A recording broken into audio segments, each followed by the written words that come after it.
Brought to you bye रजनीगंधा।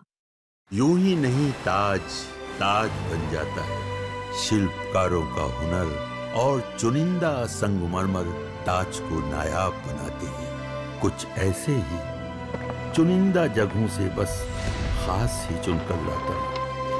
कतरे कतरे को मैं हीरे सा परखता हूँ। यूं ही नहीं मैं रजनीगंधा बन जाता हूँ। रुपए की गिरावट से सोने ने भरी है उड़ान। भारतीय रुपया गिर रहा है और यही वजह है कि भारत में सोने की कीमतें आसमान छू रही हैं। आपका पुराना सोना अब और भी ज्यादा कीमती हो गया होगा। कैसे, वो इस रिपोर्ट में हम समझेंगे और साथ ही ये भी आपको बताएंगे कि अगर आप गोल्ड और सिल्वर में निवेश करने का प्लान बना रहे हैं तो आपको कहां सावधानी बरतनी चाहिए। नमस्कार, आप देख रहे हैं बस तक। मैं हूं आपके साथ अर्णिमा द्विवेदी। सोने चांदी की इस रिपोर्ट में आप सबका बहुत स्वागत है। हाल ही में भारतीय रुपया डॉलर के मुकाबले रिकॉर्ड लो पर पहुंच गया। स्तर है 88.71 का प्रति डॉलर। ये गिरावट सोने की कीमतों को रॉकेट की स्पीड से ऊपर ले जा रही है। भारत में सोने के फ्यूचर्स 0.74% चढ़कर 1,14,000 रुपए प्रति 10 ग्राम पर पहुंच गए। ये अब तक का सोने का हाईएस्ट लेवल है। सोने के साथ साथ चांदी भी चमक रही है। स्पॉट सिल्वर 2.26% ऊपर जाकर $47.09 प्रति ऑन्स पर ट्रेड कर रही है। दोनों एसेट क्लास में तेजी आने की सिंपल वजह इस समय रुपए की कमजोरी है। जब रुपया गिरता है तो इंपोर्टेड गोल्ड महंगा हो जाता है और साथ ही साथ इंपोर्टेड सिल्वर भी। और भारत दुनिया का सबसे बड़ा गोल्ड इंपोर्टर है, ये भी बता दे, तो यहाँ कीमतें सीधे प्रभावित होती हैं। मौजूदा समय में एक्सपर्ट्स का मानना है कि ये ट्रेंड जारी रहेगा। एलकेपी सिक्योरिटीज की माने तो बुलियन में थोड़ा प्रॉफिट बुकिंग होगी, लेकिन ओवरऑल ट्रेंड पॉजिटिव है। इसके साथ ही साथ safe haven demand, central bank की खरीदारी और करेंसी की वीकनेस, ये सब मिलकर सोने को बूस्ट दे रहे हैं। ग्लोबली भी अगर आप देखेंगे तो स्पॉट गोल्ड ने $3,800 प्रति ऑन्स को पार कर लिया है। सोने ने यह स्तर पहली बार छुआ। इस साल सोना 45% ऊपर चढ़ा, जो 1989 के बाद सबसे बड़ा एनुअल गेन है। सिल्वर भी पीछे नहीं है, वो भी राइज कर रही है, यहां तक कि गोल्ड को आउट परफॉर्म कर रही है। वैसे अगर ग्लोबली देखें तो फेडरल रिजर्व के रेट कट्स तो भी नजरअंदाज नहीं किया जा सकता। सितंबर में पहला रेट कट किया गया और अगले 3 महीनों में और कट्स की उम्मीद है। दूसरी तरफ जियोपॉलिटिकल रिस्क भी बढ़ रहे हैं तो इन्वेस्टर्स गोल्ड की तरफ भाग रहे हैं। ग्लोबल गोल्ड ईटीएफ्स इस समय सुपर हॉट है। बैंक ऑफ अमेरिका की रिपोर्ट से पता चलता है कि पिछले हफ्ते गोल्ड मार्केट में $5.6 बिलियन आए और पिछले 4 हफ्तों में रिकॉर्ड $17.6 बिलियन का। बैंक का कहना है कि गोल्ड ओवरबॉट है लेकिन अंडर हेल्ड है, यानी प्राइवेट क्लाइंट्स एसेट्स में सिर्फ 0.4%। वो बुलिश है, मतलब गोल्ड और ऊपर जाएगा।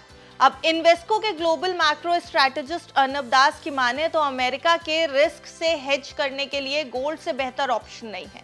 सेंट्रल बैंक गोल्ड खरीदते रहेंगे क्योंकि डॉलर का कोई भी अभी तक सब्स्टिट्यूट नहीं है। वहीं वर्ल्ड गोल्ड काउंसिल की बात अगर मानी जाए तो यूएस से आने वाले रिस्क गोल्ड प्राइस के मेन ड्राइवर्स हैं। पहला, यूएस इकोनॉमी स्लोडाउन का खतरा, फेड और रेट कट्स करेगा, ये भी उम्मीद है। डॉलर कैश कम आकर्षक बनेगा। दूसरा, ट्रंप एडमिनिस्ट्रेशन का फेड इंडिपेंडेंस पर थ्रेट, ये भी ट्रेजरी मार्केट्स को अस्थिर बना रहा है। दुनिया भर के सेंट्रल बैंक्स गोल्ड रिजर्व बढ़ा रहे हैं जिससे डॉलर पर डिपेंडेंस कम हो। गोल्ड पर वॉल स्ट्रीट बैंक्स भी ऑप्टिमिस्टिक है। ड्यूश बैंक ने 2026 का गोल्ड टारगेट $300 बढ़ाकर $4,000 कर दिया। बार्कलेज कह रहा है कि गोल्ड डॉलर और ट्रेजरी से ओवरवैल्यूड नहीं लगता। फेड इंडिपेंडेंस रिस्क को देखते हुए प्रीमियम मिलना चाहिए। उधर यूएस डॉलर 2025 की शुरुआत से 9% गिर चुका है। फेड इंडिपेंडेंस और ट्रेड वॉर्स की चिंताओं के कारण यह गिरावट आई। अब ये गोल्ड को डॉलर में और भी ज्यादा महंगा बना रहा है। तो कुल मिलाकर कई ग्लोबल फैक्टर्स ग्लोबल लेवल पर, वैश्विक स्तर पर और भारत में रुपए की गिरावट सोने को महंगा कर रही है। लेकिन सवाल ये कि अब निवेशकों को क्या देखना चाहिए। देखिए, एक्सपर्ट्स की माने तो निवेशकों को सतर्क रहने की सलाह है। सोने में निवेश के 5 स्मार्ट टिप्स हैं जिन्हें आप अपना सकते हैं और उसके बाद आपको शायद अपने पोर्टफोलियो में एक बेहतर रिजल्ट देखने को मिले। पहला ये कि निवेश का लक्ष्य तय करें। लॉन्ग टर्म वेल्थ या इमरजेंसी फंड के लिए सोना खरीदना चाहते हैं या सिर्फ सेफ हेवन की तरह फिजिकल गोल्ड में निवेश करना चाहते हैं। शॉर्ट टर्म में फ्यूचर रिस्की नजर आ रहे हैं, सही ऑप्शन चुनना होगा। फिजिकल गोल्ड में स्टोरेज का झंझट लगेगा। गोल्ड ईटीएफ्स लिक्विड और आसान है। गोल्ड म्यूचुअल फंड्स भी अच्छे हैं। आपके बजट के हिसाब से आप कोई भी ऑप्शन चुन सकते हैं। इसके अलावा मार्केट ट्रेंड्स को समझें। रुपए की कमजोरी और यूएस फेडरल रिजर्व के रेट कट से गोल्ड 45% ऊपर है। ड्यूश बैंक का टारगेट 2026 तक $4,000 का है। वर्ल्ड गोल्ड काउंसिल की रिपोर्ट्स को फॉलो करेंगे, लेकिन हाइप से बचने की सलाह एक्सपर्ट्स दे रहे हैं। बजट और डाइवर्सिफिकेशन की बात की जाए तो पोर्टफोलियो का 5 से 10% गोल्ड में रखने की सलाह है।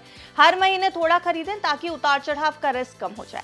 इसके अलावा सिक्योरिटी को लेकर जो सलाह है वो ये कि हॉलमार्क का 22 कैरेट या फिर 24 कैरेट गोल्ड ही खरीदे। इसके अलावा अपने फाइनेंशियल एडवाइजर से सलाह लेना आपके लिए बेहद जरूरी होगा। तो अब आप कमेंट सेक्शन में बताइए कि क्या आप गोल्ड में इन्वेस्ट करेंगे। अगर सोने चांदी की रिपोर्ट आपको अच्छी लगी तो वीडियो को लाइक और शेयर जरूर करें और बस्तक को सब्सक्राइब करना बिल्कुल ना भूलें। देखते रहिए बस्तक।